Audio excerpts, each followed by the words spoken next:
زمین کے اندر چلے جاتے اور جب سورج ڈھل جاتا تو غاروں سے نکل کر اپنی روزی کی تلاش میں نکل جاتے۔ یہ لوگ منسک کہلاتے ہیں۔ ان کی قوم کا نام تھا منسک۔ حضرت ذوالقرنین نے ان لوگوں کے مقابلے میں بھی اپنی اسلام کی دعوت پیش کی۔ اسی طرح کچھ لوگ ایمان لائے اور کچھ لوگ اڑے رہے اور آپ سے جنگ بھی کی، لیکن بہرحال آپ نے ان لوگوں کو بھی قابو کر لیا۔ اب ان کا تیسرا سفر تھا نارتھ کی طرف، یہاں تک کہ آپ صدین یعنی دو پہاڑوں کے درمیان پہنچ گئے تو وہاں بھی آبادی عجیب و غریب تھی۔ ان کی زبان بہت عجیب و غریب تھی۔ ان لوگوں کے ساتھ اشاروں میں بھی بہت مشکل سے بات چیت کی جا سکتی تھی۔ ان لوگوں نے حضرت ذوالقرنین سے یاجوج ماجوج کے مظالم کی شکایت کی اور آپ سے مدد مانگی کہ آپ ہمیں ان ظالموں سے بچائیں۔ ناظرین، یاجوج ماجوج یہ کون تھے؟ یہ یافس بن نوح علیہ السلام کی اولاد میں سے ایک فسادی گروہ ہے اور ان لوگوں کی تعداد بہت زیادہ ہے، جس کا اندازہ ان حدیث مبارکہ سے آپ لگا سکتے ہیں کہ حضرت عبداللہ بن عمر رضی اللہ تعالی عنہ نے فرمایا کہ جن و انس کے کل 10 حصے ہیں اور ان میں سے 9 حصے یاجوج ماجوج ہیں، باقی 1 حصہ انسان ہے۔ اب ذرا غور کریں کہ اگر اس وقت دنیا میں 7 بلین انسان 7 ارب لوگ ہیں تو اس حساب سے تقریباً 70 بلین یاجوج ماجوج ہو سکتے ہیں اور ان کی تعداد بڑھ رہی ہے۔ اور جس وقت یاجوج ماجوج آئیں گے نہ جانے اس وقت دنیا میں کتنے لوگ ہوں گے، تو وہ 10 گنا زیادہ ہوں گے۔ 10 گنا انسانوں سے زیادہ یاجوج ماجوج کی تعداد ہوگی۔ یاجوج ماجوج یہ اولاد آدم علیہ السلام سے ہیں۔ ان میں مرد بھی ہوتے ہیں اور عورتیں بھی ہوتی ہیں، اور ان کے 3 گروہ ہیں، ایک طاویل، دوسرا تاریس، تیسرا منسک۔ ان میں جو بھی مرتا ہے تقریباً 1000 یا اس سے زائد اولاد چھوڑ کر مرتا ہے۔ یہ لوگ بہت خونخوار اور بہت وحشی اور جنگلی ہیں، کیونکہ جانوروں کی طرح رہتے ہیں۔ اور جو بہار کے موسم میں یہ لوگ اپنے گھروں سے نکلتے ہیں اور تمام کھیتیاں اور سبزیاں کھا جاتے ہیں اور خشک چیزوں کو لاد کر لے جاتے ہیں۔ آدمیوں، جنگلی جانوروں، یہاں تک کہ سانپ، بچھو، گرگٹ، سب کچھ، چھوٹے بڑے جانور سب کو کھا جاتے ہیں۔ جب حضرت ذوالقرنین رضی اللہ تعالیٰ عنہ سے لوگوں نے فریاد کی کہ آپ ہمیں یاجوج ماجوج کے ان مظالم سے بچائیں، چاہے اس کے بدلے آپ کچھ لے لیں، حضرت ذوالقرنین نے کہا کہ میرے پاس اللہ کا دیا ہوا بہت کچھ ہے، مجھے کسی چیز کی ضرورت نہیں ہے، مگر تم اپنی جسمانی محنت کے ذریعے میری مدد کرو۔ آپ نے کمال کیا کیا کہ ان دونوں پہاڑوں کے درمیان آپ نے بہت بڑی گہری بنیاد کھدوائی، اتنا گہرا کھدوایا اس کو کہ اس کو اتنا کھودا کیا اس میں پانی نکل آیا، اور پھر اس کے بعد آپ نے اس میں پگھلائے ہوئے تانبے، سگار کے پتھر جمائے اور لوہے کے تخت نیچے اوپر لگا کر ان کے درمیان لکڑی اور کوئلہ بھروا دیا اور اس میں آگ لگا دی، یعنی اس طرح کی دیوار کہ پہاڑ کی بلندی تک اونچی بھی کر دی، اور اتنی مضبوط یہ دیوار ہو گئی کہ اب اس میں پگھلایا ہوا تانبا بھی ہے۔ اب یہ مل کر بہت مضبوط دیوار بن گئی ہے اور یہ بالکل پہاڑ کی اونچائی تک بنا دی گئی ہے۔ آج کے زمانے میں جسے ہم کنکریٹ کی دیوار کہتے ہیں، یہ اس سے بھی زیادہ مضبوط دیوار ہے۔ اب ہوا کیا کہ یاجوج ماجوج دیوار کی ایک طرف اور یہ قوم دیوار کی دوسری طرف ہیں۔ اب حدیث پاک میں ہے کہ یاجوج ماجوج روزانہ اس دیوار کو توڑ دیتے ہیں۔ یہ روزانہ اس دیوار کو توڑنے کی کوشش کرتے ہیں، مگر دن بھر جب محنت کرنے کے بعد اس کو توڑنے کے قریب پہنچ جاتے ہیں تو ان میں سے ایک کہتا ہے کہ چلو اب کل توڑیں گے، لیکن اللہ کی شان کہ دوسرے دن وہ دیوار اس سے زیادہ مضبوط ہو جاتی ہے اور پوری بھی ہو جاتی ہے۔ پھر جب دوبارہ دیوار ٹوٹنے کا وقت آتا ہے تو پھر کوئی کہتا ہے کہ چلو پھر توڑیں گے، دوسرے دن پھر ایسا ہی ہوتا ہے۔ یہ ہوتا جا رہا ہے، مگر ایک دن آئے گا جب اللہ کی رضا ہوگی کہ قیامت سے پہلے یہ باہر نکلیں گے تو انہی میں سے کوئی شخص کہے گا کہ انشاءاللہ کل اس دیوار کو توڑیں گے، تو پھر جب وہ دوسرے دن آئیں گے تو وہ دیوار وہیں تک ہوگی، انشاءاللہ کی برکت ظاہر ہوگی اور پھر یہ دیوار ٹوٹ جائے گی، پھر ان کا خروج ہوگا۔ نبی پاک صلی اللہ علیہ وآلہ وسلم کے فرمان کا مفہوم ہے کہ قیامت قائم نہ ہوگی یہاں تک کہ یاجوج ماجوج نہ آ جائیں۔ ناظرین، آگے بڑھنے سے پہلے آپ کو بتاتے چلیں کہ یاجوج ماجوج کے نکلنے سے پہلے دنیا کن چیزوں سے محروم ہو جائے گی۔ حضرت ابن عباس رضی اللہ تعالیٰ عنہ نے فرمایا کہ اللہ تعالیٰ نے 5 نہروں کو جنت سے جاری فرمایا۔ نمبر 1 جیہون، نمبر 2 سیہون، نمبر 3 دجلہ، نمبر 4 فرات اور نمبر 5 دریائے نیل۔ یہ 5 دریا ایک ہی چشمے سے جاری ہوئے ہیں۔ اللہ تعالیٰ نے حضرت جبریل علیہ السلام کے ذریعے جنت کے اس چشمے کو پہاڑوں کے اندر امانت رکھ دیا اور پہاڑوں سے نہروں کو زمین پر جاری فرما دیا ہے، جس سے لوگ طرح طرح کے فوائد حاصل کر رہے ہیں۔ جب یاجوج ماجوج کے نکلنے کا وقت ہوگا تو اللہ تعالیٰ حضرت جبریل علیہ السلام کو زمین پر بھیجیں گے اور وہ 6 چیزوں کو زمین سے اٹھا کر لے جائیں گے۔ وہ 6 چیزیں کون سی ہوں گی؟ ناظرین، قرب قیامت میں یاجوج ماجوج کے آنے سے پہلے یہ چیزیں دنیا سے چلی جائیں گی۔ نمبر 1 قرآن پاک، نمبر 2 تمام علوم، جی ہاں علم بھی سارا چلا جائے گا، نمبر 3 حجر اسود، نمبر 4 مقام ابراہیم، نمبر 5 حضرت موسیٰ علیہ السلام کا تابوت، اور نمبر 6 یہ جو ہم نے مذکورہ 5 نہروں کی بات سنی، یہ 5 نہریں بھی گویا واپس اٹھا لی جائیں گی۔ یہ چیزیں جب اس دنیا سے اٹھا لی جائیں گی تو دنیا اور دین کی برکتیں روئے زمین سے اٹھ جائیں گی اور لوگ ان برکتوں سے بالکل محروم ہو جائیں گے۔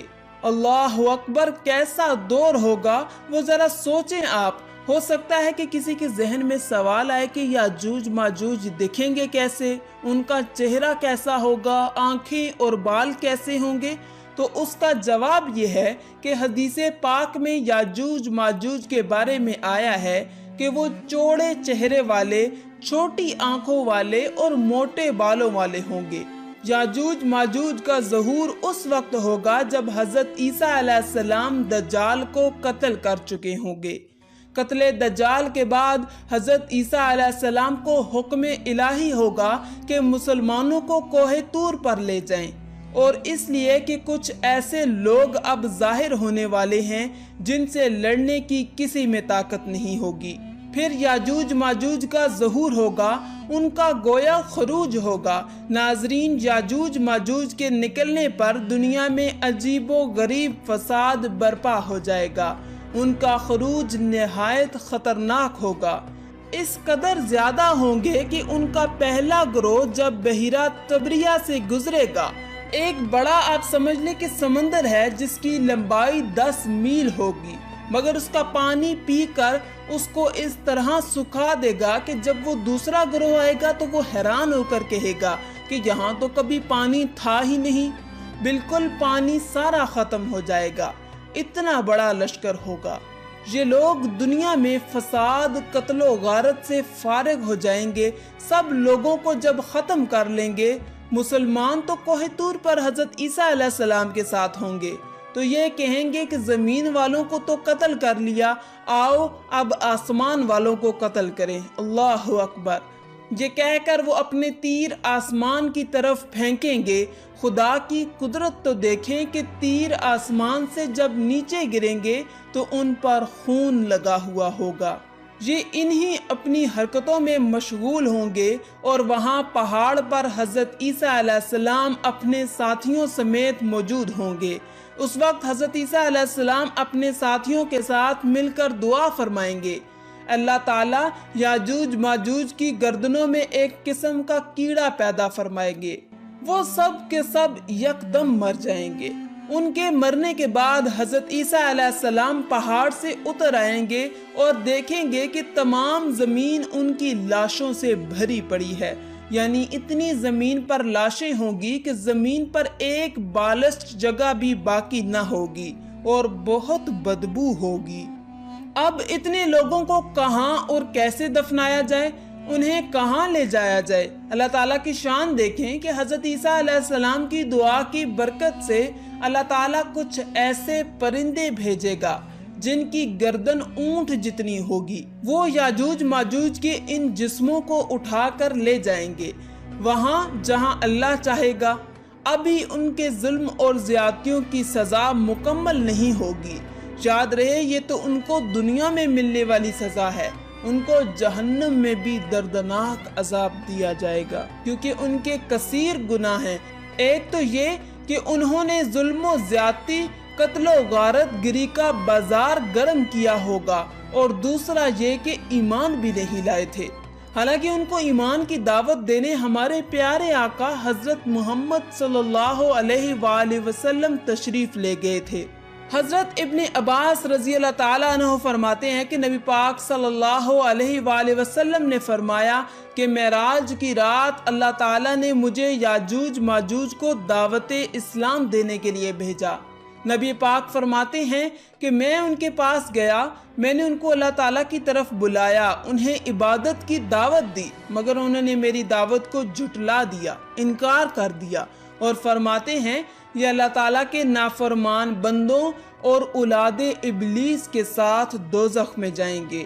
ان کے مرنے کے بعد زمین امن و سکون اور برکتوں سے بھر دی جائے گی۔ اللہ کی نعمتیں اس قدر زیادہ ہوں گی کہ روایتوں میں آتا ہے کہ ان کے مرنے کے بعد زمین پر بارش اتنی زیادہ ہوگی کہ زمین برابر ہو جائے گی، اور زمین کو حکم ہوگا کہ اپنے پھلوں کو اگاؤ اور اپنی برکتیں اگل دے، اور آسمان کو حکم ہوگا کہ اپنی برکتیں انڈیل دے۔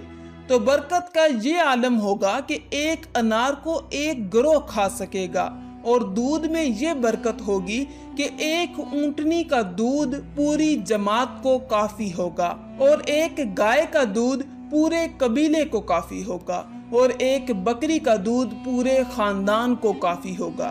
گویا ہر چیز میں برکت آ جائے گی۔